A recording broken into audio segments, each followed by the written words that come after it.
সবাই কেমন আছে বন্ধুরা? আমি বানানি দুপুরে রান্নার জন্য। এদিকে ভাত বসিয়েছি, উচ্ছে সেদ্ধ হচ্ছে, পমফ্রেট মাছ করছি। কড়াইয়ে কালো জিরে আর পেঁয়াজ দিলাম,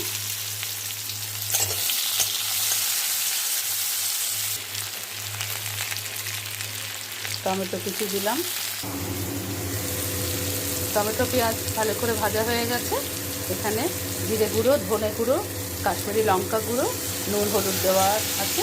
এবার আবার একটু কষিয়ে ঝোল ফুটে গেছে, পমফ্রেট মাছ দুটো দিয়ে দিলাম। একটু ধনে পাতা থাকলে, কিন্তু আজকে বাড়িতে নেই, আবার বৃষ্টির মধ্যে ওনাকে পাঠাবো, তাই এটুকু।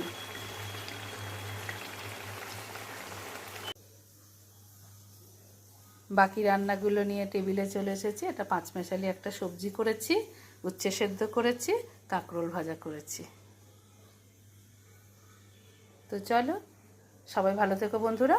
আমার ব্লগটা ভালো লাগলে একটা লাইক করে দিও।